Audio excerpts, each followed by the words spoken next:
Xavier Webb reçoit un grand sportif. Nous allons donner la possibilité à lui-même de se présenter aux internautes qui vont le découvrir aujourd'hui. Président.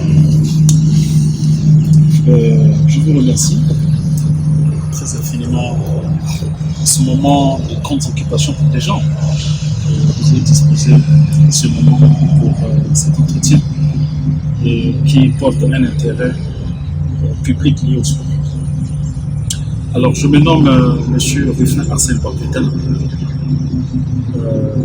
Je suis l'ancien champion congolais de cyclisme.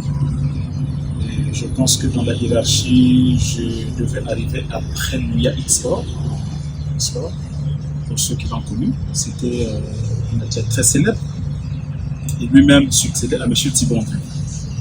Et donc, depuis les années 2000, jusqu'aux années 2008, voilà, j'ai tenu le flambeau du cyclisme, j'étais champion congolais du cyclisme et j'ai représenté le pays avec brio, partout où la mission m'envoie.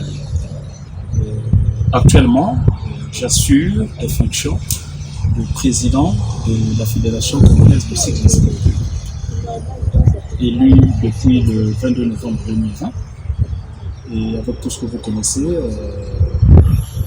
qui ont fait que, tout ce que vous connaissez, c'est-à-dire qui devait faire qu'entre-temps, l'on ne s'affiche pas.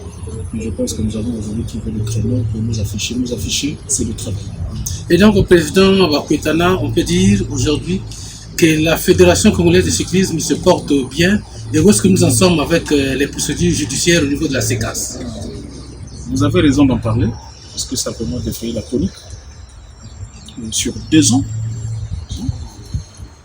Pour la petite histoire, j'étais élu, donc je l'ai dit tantôt, en novembre 2020, et en janvier, j'étais déjà devant une barre pour répondre aux faits, effectivement, dont les gens pensaient que ça fait plaisir sur moi.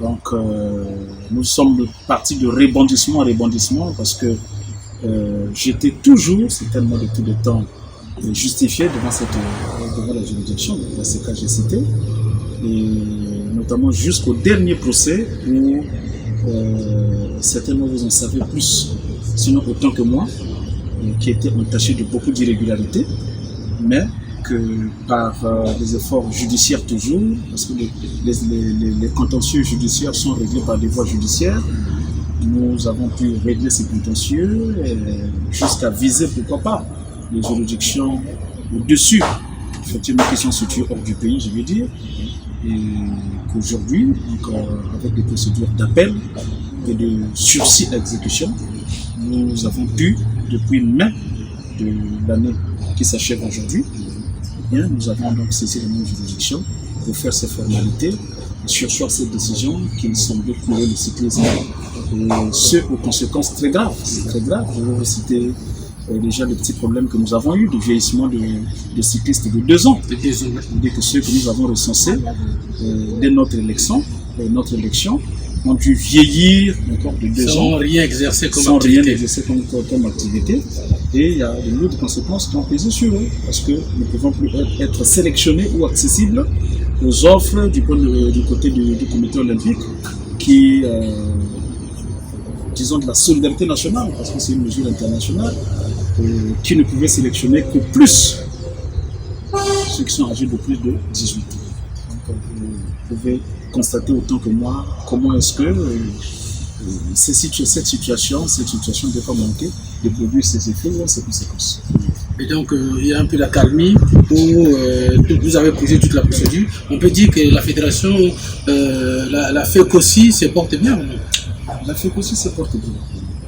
Je le dis haut et fort parce que nous sommes en très bonne collaboration avec les instances dirigeantes du sport, notamment avec le ministère du sport, le comité national olympique et la direction générale du sport qui ont des membres du ministère du sport. J'aimerais dire que déjà au niveau du comité olympique, la fédération reçoit régulièrement ces courriers, participe aux activités du comité olympique des sportifs congolais, à l'instar je veux dire notamment l'élection, effectivement, des membres du bureau qui ont complété le bureau. Nous étions à l'Assemblée générale. Nous avons approuvé le plan stratégique, le plan opérationnel du comité olympique. Et nous avons aussi collé nos outils par rapport à ce plan. Voilà. Nous avons été conviés au lancement de la nouvelle saison sportive par monsieur le ministre qui nous a représenté. Voilà, nous participons au stage de formation. La fédération venait effectivement d'accorder effectivement par le biais du comité olympique un stage auprès de 2 coureurs cyclistes âgés de plus de 18 ans. Et donc qui ont été en stage à Kintélé et qui ont cessé ce stage-là hier et qui sont même rentrés.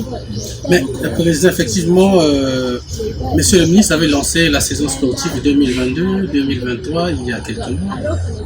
Certaines fédérations ont déjà commencé quelques activités, mais au niveau de la Fédération congolaise de cyclisme, c'est toujours le statu quo, malgré cette accalmie judiciaire. Est-ce qu'on va parler de statu quo? Je pense non. Parce que vous le savez très bien que pour que le vélo roule, il faut avant tout de l'administration. Il faut avant tout certaines activités préliminaires, préparatoires, et qui vont donc effectivement donner l'accès au déroulement pratique effectivement de nos activités. Il se trouve que nous avons initié un plan national stratégique de développement du cyclisme. Dans ce plan, nous avons énoncé la vision, notre vision, faire effectivement de la République du Congo un pays du cyclisme, à l'instar des autres pays comme le Burkina Faso, le Cameroun, tout ça. Et en le faisant, effectivement, nous sommes fixés des objectifs et aujourd'hui des actions, effectivement, qui servent à atteindre ces objectifs et ces objectifs eux-mêmes, notamment à la fin de notre bilan, atteindront la vision que nous sommes lancés.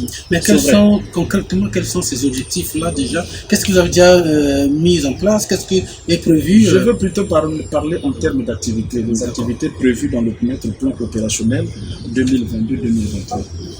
Alors, il s'agit pour nous de renouveler les instances au niveau des départements. Vous savez qu'aujourd'hui, le cyclisme ne se court qu'à Brazzaville et à Pointe-Noire.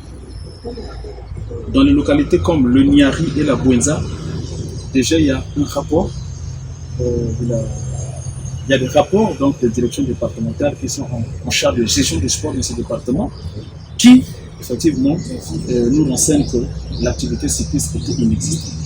Nous avons fait des missions effectivement de terrain. Nous sommes arrivés en Kayi, à Madingo, à Dolisie pour constater effectivement l'activité cycliste. Nous sommes rendus compte qu'il était totalement mort, y compris les ligues qui existaient. Ce que nous avons fait, nous avons pris des mesures d'urgence qui nous ont permis de nommer, de mettre en place des bureaux de ligue par voie de nomination qui effectivement allaient confirmer par la voie des élections. Une façon de ressusciter le cyclisme dans ces localités. Dans ces localités, nous avons échangé avec les autorités départementales qui ont en tout cas bien accueilli l'initiative. Les gens ne sont pas informés de ces activités. Bien sûr. Aujourd'hui, si vous allez en Kayi, vous allez trouver des regroupements qui se font depuis le lancement de la saison sportive.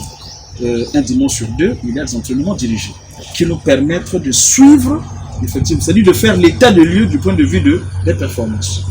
C'est à Dolisie où nous avons un petit retard, mais dès janvier, nous avons prévu faire une descente sur le terrain. Et avec la direction provinciale du sport, avec la Ligue, nous allons regarder comment est-ce que nous allons relancer le cyclisme. Ce qui fait que lorsque nous avons recherché à la demande du comité olympique des jeunes qui sont âgés de plus 18 ans, effectivement, à Dolisie, on n'en a pas trouvé.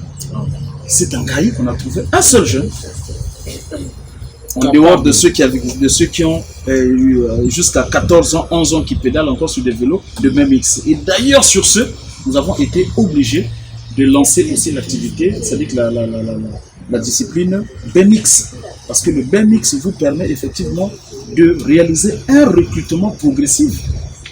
Je sais bien que vous comprenez ce dont je parle. Le BMX, c'est un vélo qui offre un peu des conditions optimales à la pédale. Donc, mais dédié aux enfants de 14 ans, aux enfants de 13 ans, et ainsi de suite. Et donc, ce qui fait que dans notre programme, effectivement, nous avons fixé là le renouvellement de ligues. dans la période de janvier à mars, puis d'avril à juin. Pourquoi d'avril jusqu'en juin? Parce que nous devons effectivement élargir la pratique du cyclisme dans la partie nord du pays. Je suis arrivé dans le département de Plateau, où j'ai trouvé même des femmes, des filles qui pédalent bien sur des vélos rudimentaires, des personnes qui pédalent. C'est une localité, en fait, c'est une localité où le vélo c'est une pratique, mais curieusement il n'y a pas une ligue. Et donc nous avons la responsabilité d'implanter une ligue au moment où je vous parle. Nous avons lancé le recensement donc pratiquement quasi de la totalité des départements. Nous avons lancé à Ifondo, nous sommes en train de lancer actuellement à Wesso, où nous avons trouvé des gens avec des vélos de course type et les infrastructures appropriées comme la route pour pratiquer le cyclisme. Donc notre ambition c'est de faire en sorte que d'ici le mois que j'ai cité, que nous ayons des ligues, des bureaux de ligue dans tous ces départements et des enfants qui pédalent. Donc, voyez notre ambition. Tout ça se fait parce que nous avons fait un état de lieu.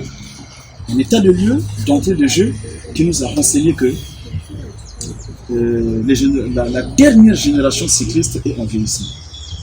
Il n'y a pas eu de remplacement. Pourquoi? Parce que je n'accule pas ceux qui ont géré cette instance avant, et certainement qu'il n'y a pas eu d'initiative pour assurer la régénération de ces athlètes. Et d'autre part, il y a un souci du point de vue du matériel. Donc tout ça, tous ces facteurs-là, étaient des facteurs qui pesaient énormément sur le développement du cyclisme. Et à la lumière de notre état de lieu, nous nous sommes fixés des objectifs qui servent à relancer le cyclisme. Relancer le cyclisme pour nous signifie remettre sur selle de manière effective les coureurs cyclistes déjà expérimentés. Deux, organiser un recrutement effectivement pour assurer la régénération. Ça, c'est pas encore fait au niveau de Brazzaville. Au niveau de Brazzaville, non, le recensement est fait. La détection est faite à travers le recensement. Je vais signifier que un coureur cycliste, j'aimerais même dire que tout sportif est en droit de se dire que cette année, je ne vais pas pratiquer. Je vais m'adonner à l'apprentissage d'un métier. Je me rends compte que synchroniser le métier et le temps du sport, c'est impossible. J'ai choisi effectivement de me rétracter et de ne pas pratiquer. Donc à ce moment-là, nous allons constater que vous êtes un coureur cycliste, mais en inactivité pour cette saison, et ce qui ferait que vous n'ayez pas une licence sportive. Donc le recensement que nous avons lancé partout, donc ça se fait à Pointe-Noire, ça c'est déjà Pointe-Noire à clôturer, le Niari a clôturé, la Bonzi a clôturé, Brazzaville est en train de clôturer, et d'ici là nous allons aussi faire la revue de tous les papiers que nous avons envoyés un peu partout, de sorte que nous avons aujourd'hui une base de données, un fichier de coureurs cyclistes par catégorie. Souvenez-vous que le sport, aujourd'hui, enfin l'une des exigences, c'est de le pratiquer par catégorie. Et lorsque nous allons donc faire tout ce travail-là, alors nous allons adapter nos actions pour rapport à ça. Maintenant, pour revenir à la question de l'opérationnalisation, notamment à travers les courses cyclistes que l'opinion attend, nous nous sommes fixés la période de janvier 2023. Nous avons rédigé un programme qui est d'abord en phase de finition. Un programme qui prévoit le calendrier des courses cyclistes. Il n'y a plus d'improvisation. Il n'y en aura plus. Mais janvier 2003, donc d'ici là, nous allons voir les coureurs sur le terrain. Dès demain, nous serons au premier, n'est-ce pas? Ça veut dire que nous nous donnerons un moment d'adopter, d'approuver. Et nous allons nous déployer vers les sponsors. Le cyclisme, c'est un sport qui, à la fois, c'est un sport populaire. Et comme disons populaire, ça intéresse le citoyen, mais ça a aussi un intérêt énorme pour l'entreprise, pour la firme qui peut véhiculer sa publicité. Et donc, la stratégie que nous avons mise en place, c'est la stratégie importée du Burkina Faso. J'y étais, et je suis souvent en contact avec le président Ignace, le président burkinabé là-bas, qui m'a dit, monsieur Ruffin, président Waketana, même ici au Burkina Faso, c'est difficile de trouver une société qui met à votre disposition des fonds, je veux dire, à hauteur de 3 millions pour organiser une course. Et donc, pour rassembler 3 millions, pour rassembler 2 millions, à l'effet de organiser une course, il vous faut faire le groupage des sponsors. Donc, notre projet prévoit des participations par les sponsors. Et ces sponsors sont préavisés parce que nous allons passer auprès de tous les sponsors que nous avons ciblés. Je vous prends l'exemple, je ne veux pas faire aussi la publicité de quiconque, c'est pas encore le moment. Je vous prends l'exemple d'une société T. Nous y allons en visite et nous leur disons que nous avons chaque mois une course prévue à Brazzaville. Et dans ces courses, il y en a autant pour la Ligue, nous allons renouveler d'ici là, mais il y en a aussi pour la fédération, comme les championnats, comme la Coupe du Congo, comme tout ça. Et tout ce que nous voulons, pour que cette course-là réussisse, la première qui doit prendre son départ en février, il nous faut 6 sponsors. Et chaque sponsor doit apporter à hauteur soit de 10%, de 5%, qui de 30%, et ainsi de suite. Donc le moment venu, nous allons acheminer les courriers vers ces sponsors et nous allons passer pour la mobilisation des fonds. Ah ok, d'accord. Mais vous n'avez pas que sillonné les localités de Brazzaville. Il n'y a pas que Brazzaville. Vous étiez aussi en France, nous avons appris. Bien sûr, effectivement, courant avril de l'année en cours, qu'est-ce que vous avez amené là-bas, je suis allé en Europe, ou en dehors des missions professionnelles qui m'ont mené. Effectivement, j'ai pris 15 jours qui m'ont permis donc de rencontrer les organisations du sport, la Fédération française de sport, du cyclisme, je veux dire. Et je suis allé dans des villes comme Reims, Lyon, ainsi de suite, pour rencontrer les grands clubs qui viennent à la rescousse des fédérations en situation. Je sais que les amis de la Fédération française de cyclisme ont préféré, effectivement, c'est-à-dire ont voulu faire promouvoir la coopération sud-sud. Tout de suite, ils ont contacté les amis de la sous-région, donc le Burkina Faso, le Cameroun, le Gabon, ainsi de suite, pour qu'une collaboration effectivement s'installe avec la FECOSI, nous sommes, et que de cette collaboration, nous soyons aidés à ressortir notre face. Parce que depuis près d'une décennie, la face du Congo, dans le domaine du cyclisme, a été totalement merci. Totalement merci. Il se trouve que nous avons donc développé déjà une coopération avec le Cameroun et le Burkina Faso. Et avec le Burkina Faso, ils ont d'ailleurs réagi à temps parce qu'ils nous ont envoyé un entraîneur à demain. Et nul n'était. Ça veut dire que nous-mêmes, ici, au niveau du Congo-Brazzaville, nous avons des problèmes d'entraîneurs, on n'a pas de formateurs. Nous en avons. Les gens sont beaucoup plus doués de pratique parce qu'ils ont pratiqué, ils sont devenus entraîneurs. Mais sur le plan effectivement de la certification, ils ne sont pas assez diplômés. Donc, l'état de lieu que nous avons fait, nous sommes rendus compte que tous les entraîneurs au niveau du pays n'en sont encore qu'au niveau 1. Or, en réalité, lorsque vous en êtes qu'au niveau 1, vous ne pouvez pas tenir l'équipe nationale. Et ça, c'est l'une des causes aussi de l'échec de notre équipe nationale. C'est pourquoi tout de suite, lorsque j'arrive, je dissout d'abord l'équipe nationale. Je mets en place, moi et mon bureau bien sûr, quand je dis je, c'est pas Rufa, c'est tout le bureau, je mets en place les mécanismes de sélection d'une nouvelle équipe nationale qui sera digne de ce nom. Et moi je le fais, entre autres à l'image de moi-même, parce que toutes les équipes, toutes les sélections auxquelles j'ai fait partie ont rapporté des coupes au Congo. J'aimerais que le Congo n'occupe plus le bas des classements comme on en a fait sur beaucoup d'années. Donc, cette coopération a fait en sorte que M. Kabouré aujourd'hui réside à Brazza aux frais généraux de la Fédération de cyclisme. Et d'ici là, nous allons faire des correspondances officielles à M. le ministre pour informer de sa présence et faire en sorte que nous présentions nos besoins par rapport à son déploiement. 2. À Lyon, j'ai trouvé auprès d'un partenaire des vélos de course. Vous savez que le vélo de course, c'est un matériel très cher. Celui que j'utilise moi personnellement, il doit coûter 5 millions. Mais votre prédécesseur n'avait pas laissé quelques vélos? La situation du vélo est connue de l'opinion officielle, je veux dire du ministère, du comité de l'opinion aussi, qu'il y a effectivement des vélos qui ont été achetés par l'État congolais, 12, de marque La Pierre. Vous allez sillonner toutes les équipes africaines de cyclisme, aucune équipe n'est équipée de ce genre de matériel. C'est curieux. À un certain moment, je me suis posé la question pour dire, mais ceux qui sont allés acheter ce matériel lors des Jeux africains qui sont devenus en 2015 ici à Brazzaville, avaient-ils la connaissance? Se faisaient-ils assister? Parce qu'ils ont fait un choix haut de gamme. un choix au top. Mais malheureusement, ces vélos jusqu'aujourd'hui sont détenus par un tiers. Sont détenus par un monsieur qui s'estime insatisfait parce qu'il n'a pas gagné les élections. Alors que ces élections ont été reprises jusqu'à ce que les élections jaillissent M. Bakotana comme gagnant. Il a choisi, donc la voie qu'il a choisie pour nous emmerder, en dehors de l'acharnement judiciaire, que nous avons arrêté net.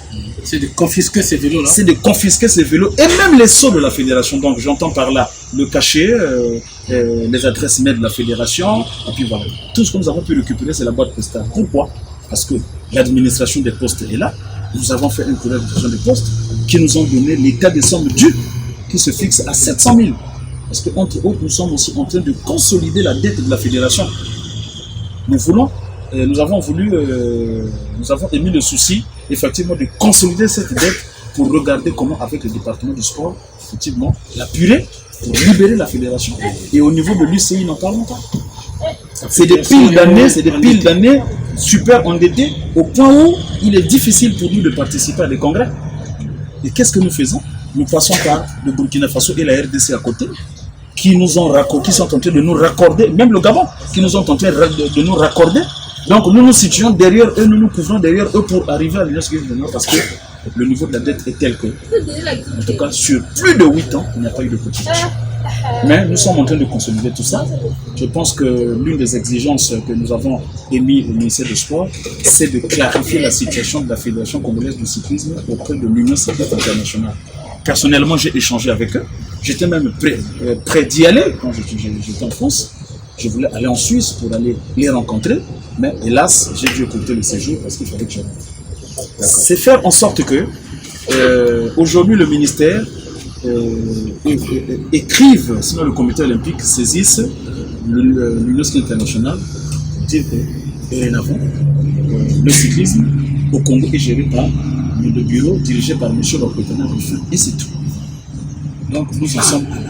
Et dès qu'ils l'auront fait, je pense que les gens verront les avantages qui vont nous suivre et nous allons faire des voyages pour aller échanger avec eux à l'effet de négocier le rapatriement de la dette. Parce que c'est tout colossal.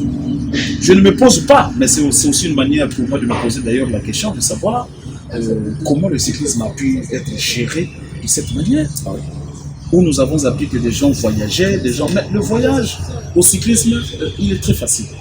Il est très facile de sortir d'une équipe. Parce que toutes les compétitions qui sont organisées en termes de tours en Afrique, effectivement, ont la responsabilité, selon la réglementation internationale de l'UCI, de prendre en charge le transport aérien des équipes qui sont invitées. Même le transport local. Donc, dès que vous atterrissez, vous êtes pris en charge. Avant que vous n'y arriviez, vous avez déjà reçu les billets. Donc, les amis, effectivement, trouvaient là le créneau de voyager. Mais moi, je pense que je ne ferai pas la langue de bois. Ce que je n'ai pas aimé et qui nous a aussi révoltés et qui a fait que nous revenions sur cette scène-là pour redresser les choses, c'est le fait de constater que l'équipe nationale était composée d'une fratrie. C'est vous qui le dites. Où le premier nom, le deuxième, le troisième, c'est des faits d'une même famille. Nous n'allons pas aller sur ce procès. On ne va pas aller sur ce procès. Il faut aller en avant. Nous allons en avant, comme vous le dites. C'est vrai que l'histoire nous sert de leçon pour nous améliorer. Voilà. Mais en tout cas, nous sommes là pour augurer des lendemains meilleurs au cyclisme, étant donné que nous avons la culture de la ligne d'arrivée. C'est-à-dire que quand vous voyez la personne de M. Bakotana, c'est un monsieur qui est un habitué de la ligne d'arrivée. Donc, c'est ce que nous voulons restaurer au Congo. Ok, d'accord. Mais quelles sont maintenant les perspectives? Parlons des perspectives demain. Les perspectives, effectivement, se situent dans le sens, sont évoquées dans le sens du développement du cyclisme en général. Développer le cyclisme, c'est avoir du matériel. Je l'ai dit tantôt que j'ai avancé personnellement de ma propre bourse 2 millions de francs. Facture à la pluie, reçu à la pluie. Pour un matériel qui doit coûter au moins 15 000. Et nous avons acheminé ces documents au niveau du ministère du Sport pour que nous ayons le reliquat et que nous voyageons pour aller chercher ce matériel. Il s'agit de 6 vélos de course qui nous ont été vendus à moitié prix, on a négocié à moitié prix. Donc au lieu de 3 millions de vélos, nous est revenu à 1,6 million avec la gamme complète de l'équipement. Ça, c'est déjà un pas pour le Congo. Mais d'autre part, nous avons aussi dans le cadre de la préparation des 9e Jeux africains qui vont se dérouler en RDC cette année, le cyclisme est fort heureusement retenu.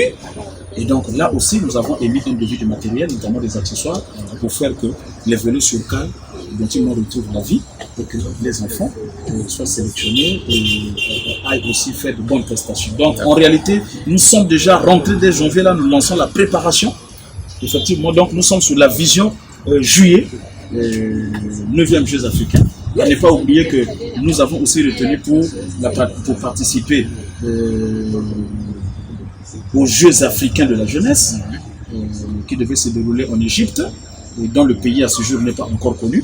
Mais c'est en ce sens-là que le comité olympique nous a offert effectivement le stage de nos jeunes âgés de 18 ans. Nous-mêmes, de plus de 18 ans, nous sommes en train de faire des efforts pour les dénicher. Regardez, je pense qu'au jour d'aujourd'hui, c'est déjà une dizaine de jeunes qui ont été identifiés, qui ont assez de problèmes sur le matériel, mais grâce à notre plaidoyer vis-à-vis de l'État, je pense que nous trouverons des réponses. En tout cas, le grand problème au niveau du cyclisme aujourd'hui, c'est le matériel. C'est le matériel. Si nous n'avons pas du matériel, alors ce sera difficile. Je sais qu'il est difficile d'importer 50 vélos en un seul voyage, c'est difficile. Mais si les 6 vélos pour lesquels nous avons déjà avancé 2 millions peuvent arriver, donc l'équipe nationale sera déjà dotée. Deuxièmement, nous avons aussi identifié des camions de coopération qui feront que nous ayons du matériel de deuxième main, comme nos amis burkinabés, nos amis ivoiriens. D'ailleurs, j'arrivais en Europe un peu en retard, donc en avril, et les amis étaient déjà passés dès février, ils avaient ramassé. Donc l'accord que nous avons mis en place, qui sera aussi formalisé avec les amis français, c'est de faire en sorte que les clubs, effectivement, qui renouvellent leur matériel, effectivement certains clubs, nous donnent la possibilité d'aller faire le ramassage de ce matériel. Nous avons de bons mécaniciens, nous avons de bons. Nous pouvons rafistoler afin de couvrir le besoin en matériel. Lorsque nous parlons d'ailleurs des ligues dans ces départements, nous savons qu'il y a des vélos là-bas. Certains ont des VTT, nous avons aussi lancé la filière VTT. Est-ce que ces vélos-là sont professionnels? On distingue le vélo professionnel, semi-professionnel, et puis bon, un vélo peut-être pas, qui n'est pas quand même de l'ordinaire. Tout ça, c'est toujours utile. Parce que le vélo, jusque-là, le vélo professionnel, c'est la marque Lapierre qui a été achetée par l'État et qui est en séquestration auprès d'une personne. Il faut récupérer pour l'intérêt de la route. La fédération a pris une décision portant exécution forcée pour la récupération du matériel. Mais jusqu'à présent, nous avons choisi de faire des lettres de réponse. Jusqu'à un moment où l'on constatera qu'il n'y a pas de volonté, bon, nous allons faire exécuter cette décision par une réquisition de M. le procureur de la République. Parce que nous avons là identifié une voie pour faire exécuter nos décisions. Mais au nom du fair play, nous ne voulons pas de la violence. Nous ne voulons pas qu'on dise que la fédération a ordonné, après l'accord du procureur, une perquisition, parce que quand une équipe perquisitionne avec un huissier à l'appui, ils vous prennent tout ce qui est du cyclisme et on scelle. Donc, il y a un risque, effectivement, de perdre même ceux que vous avez achetés en fonds propres. C'est ce que nous ne voulons pas et nous sommes en train de faire en sorte que... D'aucuns sont arrivés pour dire, oui, mais président Bakwetana, le conseil tenu en août de l'année passée avait prononcé une suspension à l'égard de certaines personnes, effectivement, sur qui pesaient quelques griefs, mais des fautes lourdes. Mais est-ce que vous ne pouvez pas réfléchir, regarder une année après comment lever? Je dis oui, mais c'est pourquoi nous sommes là. D'ailleurs, au sport, c'est le fair play. Mais pour que le fair play fonctionne, il faut que les deux parties se comprennent. Il faut que nous ayons une volonté, effectivement, une volonté d'adhésion, une volonté d'intégration de celui qui se sent un peu excentré. Bon, mais si vous allez... Il n'y a pas la volonté, je ne pense pas. Nous sommes une autorité. On ne va pas quand même mouiller notre autorité. Et effectivement, devons... Donc la sanction demeure encore des sanctions effectivement envers les personnes prononcées envers les 3 personnes demeurent et nous ne cachons pas. Nous ne cachons rien. Nous avons prononcé le conseil a prononcé des sanctions à l'encontre de M. Tikaya André, à l'encontre de M. Kumba Joseph et M. Tikaya André. Mais ce n'est pas de manière rigide que nous avons fait ça. Effectivement, demain, ils peuvent revenir à la raison et les sanctions seront... C'est la raison. C'est la raison. Si nous faisons des lettres de relance pour leur dire, est-ce que au moment de la passation de service, vous n'avez envoyé les vélos? est-ce que vous pouvez nous les envoyer, nous les déposer à tel endroit? Ou alors nous pouvons vous envoyer un membre de la fédération qui effectuera un voyage qui arrivera à cet effet avec. Tout ça, ils n'en veulent pas. Donc rien du tout, c'est le statu quo. Et les amis continuent à resserrer les taux. Aujourd'hui, par exemple, nous avons inscrit dans notre programme d'activité l'actualisation du projet du Tour du Congo. Mais pendant que nous parlons d'actualisation, eh bien, les pouvoirs publics aujourd'hui veulent que ce tour soit couru cette année. C'est possible. Donc, nous sommes en train de travailler avec les experts de l'organisation Africa Sport qui sont basés au Gabon, qui ont déjà effectué un voyage de travail. Nous allons travailler. Ils reviennent là le 5, si jamais le ministère met les moyens, pour que nous refassions l'état de lieu de tout le circuit. Et à l'issue, effectivement, de cet état de lieu, le dossier sera affiné, actualisé et puis soumis sur la table du gouvernement qui mettra tout en œuvre pour le contact des sponsors et ainsi de suite. Donc nous sommes dans des grands projets. Pour voir les coureurs sur le terrain, les cyclistes sur le terrain. Un circuit très alléchant. Un circuit qui fera en sorte que les ouvrages qui émaillent notre pays du nord au sud, effectivement, soient connus à travers le monde. Parce que le tour cycliste a un intérêt, pas que sportif, il y a un intérêt économique. Lorsque dans toutes les localités où vous arrivez, les hôtels fonctionnent et il y a l'alimentation, il y a tout ça. Il y a aussi l'effet culturel parce qu'il y a un village du Tour que l'on construit et tous les sponsors qui ont sponsorisé le Tour viennent effectivement faire la promotion de leur marque. Et c'est très bon. Le tourisme qui gagne. C'est le tourisme qui gagne, c'est aussi l'ouverture du pays vers l'extérieur. Enfin, nous aurons vu que Brazzaville, le Congo aujourd'hui, est doté d'une longue route qui peut partir de Pointe-Noire à Ouesso. Long de plus de 1500 km. Sans parler de bretelles comme Itumbi ou Wano. Sans parler. Voyez-vous? Donc, le Tour a un grand intérêt. Je sais que c'est un projet qui coûte cher et l'État ne doit pas être le seul. Merci. Nous sommes donc à la fin de cet entretien avec le président Pakoitana. Il a répondu à la préoccupation des sportifs qui voulaient l'écouter sur le cyclisme. Le président Pakoitana, il est là, il a tout travaillé. Et donc, d'ici là, nous allons voir encore le vélo courir, tourner dans la ville de Brazzaville. Merci, à très bientôt.